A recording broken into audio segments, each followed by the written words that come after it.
Et salut à tous, c'est une petite vidéo maintenant pour montrer comment faire ce genre d'animation de néon qui s'anime. Donc voilà, plusieurs exemples avec un petit bol de ramen et puis Pizza Planet, le logo de Toy Story. Donc je vais accélérer un petit peu la vidéo sur certains points, ça sera beaucoup plus simple. Donc bien sûr, on commence par un petit croquis, vous n'êtes pas obligé si vous vous sentez vraiment très à l'aise. On n'oublie pas de redimensionner le croquis. Le croquis, c'est juste une première étape pour notre dessin. Ensuite, on va cleaner. Donc, le clean, c'est simple, c'est sur des nouveaux calques, faire chaque élément de manière propre. Ce sera les éléments qui seront définitifs. Donc, on va faire des lignes bien droites. On va remplir correctement comme il faut. Moi, je vous conseille d'essayer de raisonner. Chaque couleur aura un calque particulier. Donc là, voilà, j'ai fait pour les pattes le rond, j'ai fait en sorte de faire des ronds entiers pour après les mettre en dehors de ma zone de travail. Et la zone qui aura été en dehors de la zone de travail sera coupée, il ne me restera plus que l'intégralité. Donc maintenant, voilà, je sélectionne tous mes éléments, je replace, et là, je vais dupliquer chaque calque donc de mes éléments, et puis je vais les coloriser. Donc je vais utiliser le Alpha Lock, donc clique dessus, et puis utiliser l'alpha.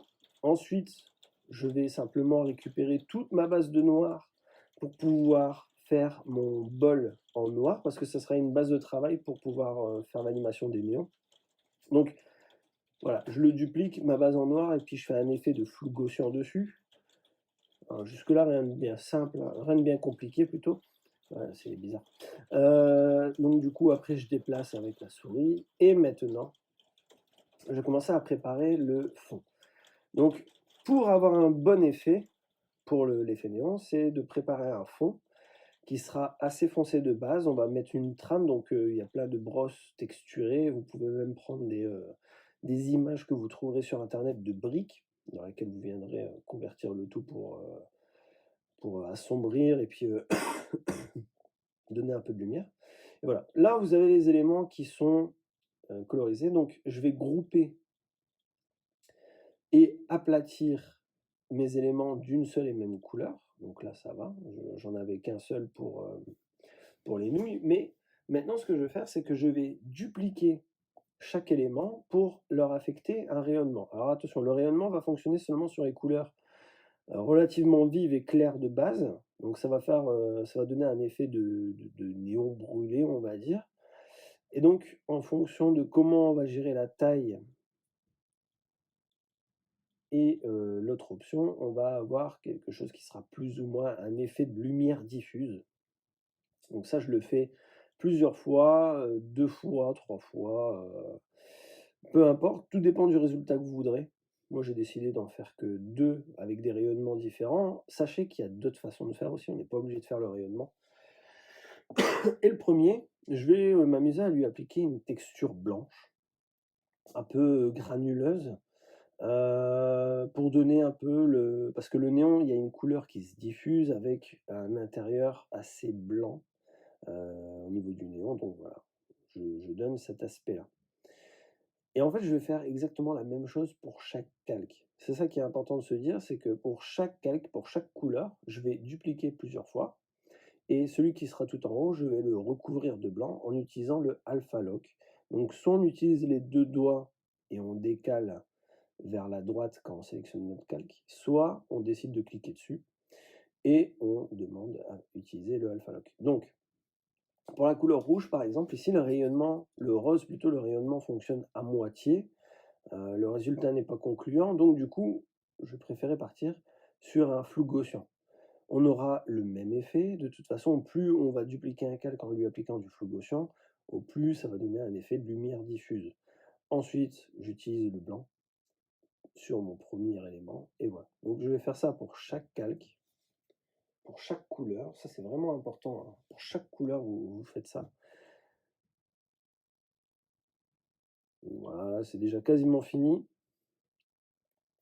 C'est vraiment quelque chose qui est très facile. Donc moi, je serais vous, essayez de vous entraîner à ça, essayez de trouver des choses qui peuvent être intéressantes et surtout, heu, partagez vos résultats.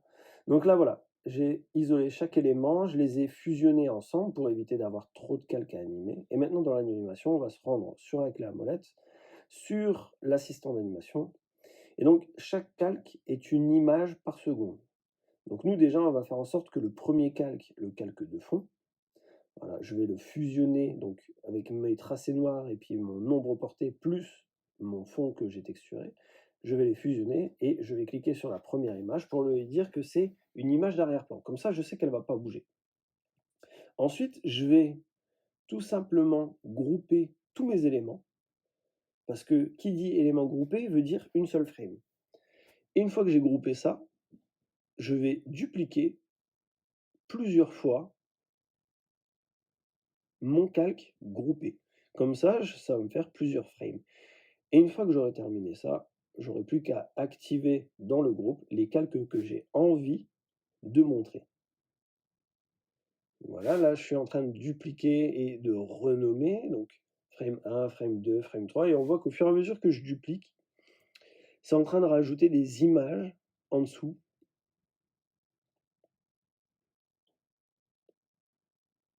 Voilà. Donc, n'aplatissez pas tout de suite parce qu'il faudra penser d'abord à enlever certains calques que vous ne voulez pas faire apparaître, à moins que vous voulez tout faire apparaître d'un coup, faire un effet de clignotement, mais sinon je ne vous le conseille pas. Voilà. Donc là, voilà, je me retrouve avec mon premier élément où il y a juste les baguettes qui apparaissent. Je vais enlever la pleure d'oignon pour que vous puissiez voir. Et surtout, ce qui est important, c'est le réglage dans les images par seconde. Faites pas une cadence trop élevée, par exemple 24 images secondes, comme ça serait la norme. Ne faites pas ça. Pensez plutôt à 4, 3 images secondes, qui sera largement suffisant pour faire apparaître les images les unes après les autres. Donc voilà, au fur et à mesure, je déplie mon groupe dans les frames. Là, je vais tout enlever. Je vais redupliquer celle d'au-dessus, comme ça va faire un petit effet de clignotement avec tous les éléments qui clignotent une fois qu'ils sont apparus les uns après les autres. Et à la fin, surtout pour votre résultat, parce que si vous mettez 4 images secondes ou 3 images secondes, ça va donner un résultat assez lent, mais qui va boucler automatiquement. Donc ce que vous pouvez faire, c'est que votre dernière image avec tous les éléments qui sont allumés, vous faites une durée de maintien un peu plus grande, donc en cliquant sur la frame et en fait en faisant une durée de maintien de 5-6 frames. Voilà. Donc là, j'ai réduit le nombre d'images par seconde, on voit la lecture, mais maintenant, pour un gain de... Voilà, je vais dupliquer mon image encore une fois pour faire l'effet de scintillement à la fin. Et à la fin, ce que vous pouvez faire pour alléger un petit peu votre fichier, ça va être de aplatir chaque groupe de calques. Ça fera gagner énormément de temps. Donc voilà, je vous laisse me montrer vos résultats à vous. C'est quelque chose de très facile et je vous dis à la prochaine pour un autre petit tuto.